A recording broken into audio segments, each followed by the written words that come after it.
Bom dia, galerinha, bem-vindo a mais uma oficina da Trilha da Ciência.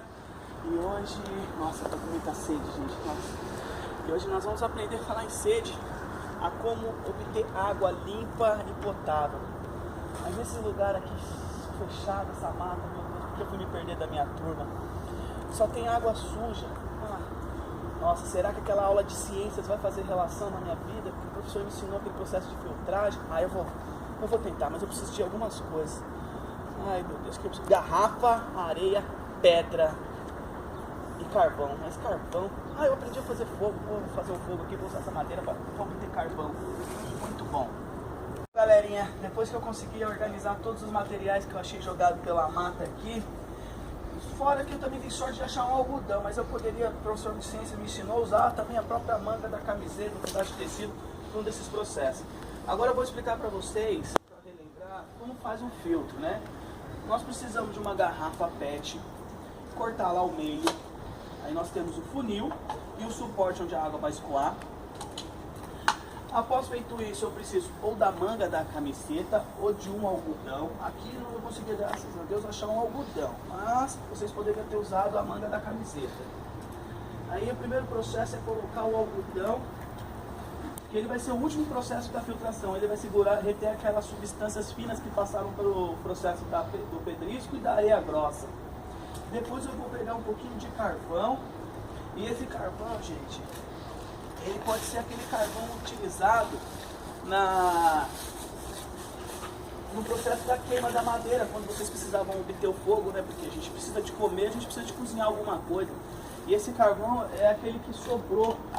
E não importa se ele ficou úmido não, após a madrugada que você passou naquele local, ele também serve, ele vai absorver algumas substâncias orgânicas contidas na água. Principalmente a água, né? A água suja. Nós precisamos da água suja porque é dela que vai ter o princípio da água limpa que nós iremos beber.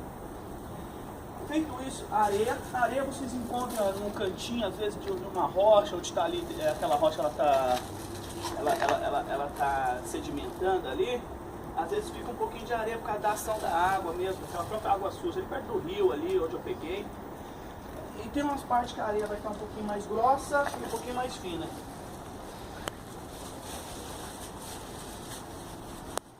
Que é a areia grossa. E por fim, em todo lugar que nós passamos, nós vimos o pedrisco, o pedregulhos. Eu peguei pedregulhos, tá, gente? Porque foi mais rápido. E eu estou com muita sede, eu preciso dessa água para beber logo. Aí a água suja, né? Vocês estão vendo aqui. Feito isso, a gente começa a etapa de filtração. É um processo um pouquinho mais lento, porém eficaz. Olha aí, pessoal, aquela água suja, ela está um pouquinho meio esbranquiçada por causa um pouquinho dos fluidos, um pouquinho mais fino, que passaram até pelo algodão. Porém, eles vão se decantar. Se decantando, a gente vai obter uma água mais límpida e transparente. Beleza? Nesse primeiro processo é assim. Após feito isso, pessoal, nós não temos a água 100% limpa e potável. A gente tem que esperar decantar. Após decantar, a gente vai ter a água limpa. Olha aqui nossa água, depois do processo de filtração, já decantou. Agora ela está ótima, está limpinha. Vamos tirar aqui do filtro. Já decantou tudo que nós precisávamos. Isso daqui é o suficiente para manter por mais um dia aí. E vamos lá. Só que agora, pessoal, eu posso beber? Depois que eu faço o processo de potabilidade, aqui nessa água aqui eu já aqueci. Só que eu preciso entender se essa água ela é ácida ou básica. De repente, se ela foi feita perto de um processo de calcário, ou se ela está perto se ela veio através de uma poluição da chuva ácida. Eu quero identificar como é que eu faço ácidos e bases para me identificar minha água, se ela está ácida ou se ela está básica. Normalmente, no meio da mata, nós temos o hibisco, né? O hibisco também ele é um ótimo indicador de ácidos e bases. Você aquecendo esse hibisco na água, você obtém um suco desse hibisco. E esse suco ele é um ótimo indicador. Você não vai achar lá no meio da mata o fenolnaftaleína e nem o papel tornassol, né, pessoal? Então nós temos que improvisar o que tem. A natureza nos fornece o hibisco. No meu caso aqui, eu usei o suco de repolho roxo. E aqui eu vou fazer uns testes. Nesse suporte aqui tem vinagre, nesse tem detergente e o outro tá a água que a gente filtrou. Ao colocarmos água, esse o detergente no vinagre, nós temos a obtenção de da água no estado neutro, ácido e básico. Se a água continuar no estado neutro, com certeza a coloração dessa água tem que ser roxa, pessoal, porque é o suco de repolho roxo que nós estamos usando.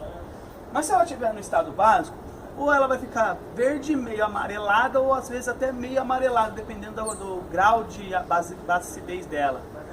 Alcalino, quando ela tiver uma substância muito mais alcalina, ela acaba ficando uma coloração mais verde. E ela vai passando para o estado amarelado. Já se ela tiver ácida, se ela tiver muito ácida, ela pode ficar vermelha ou meio rosada. Vamos identificar aqui, primeiro, uma substância ácida. Ó, ela está moderadamente ácida, porque o vinagre é um ácido fraco, mas olha como já ficou rosa. Isso aqui é um dos princípios para mostrar que essa água está ácida. E aí eu vou precisar o quê? Neutralizar ela, usando o quê? Uma base disponível aí. Às vezes eu vou precisar de uma base determinada, uma base fraca, para me neutralizar, que vocês aprenderam lá em ciências, que é a reação de neutralização. Eu tenho um ácido mais uma base, formando sal mais água, proveniente desse ácido.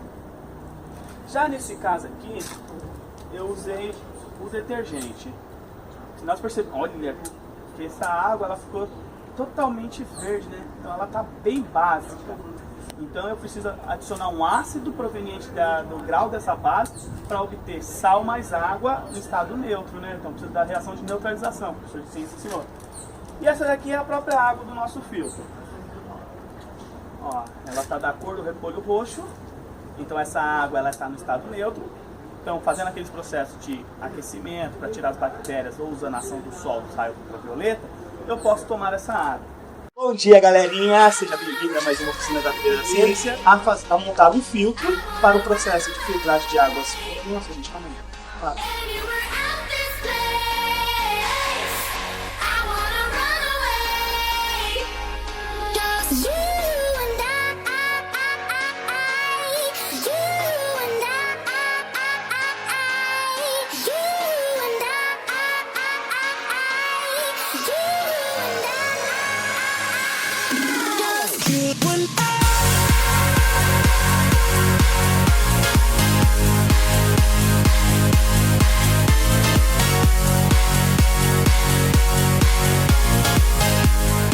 Precisamos sobreviver. Puxa, como vamos fazer isso daí? Primeiro princípio, eu preciso de alguma coisa para comer. Se essa água suja, meu Deus, o que eu vou fazer? Fechou? Algodão, mas não tem algodão, eu consigo um algodão aqui, porque eu poderia ali, deixa eu jogar na lata, mas se não tiver, pode ser.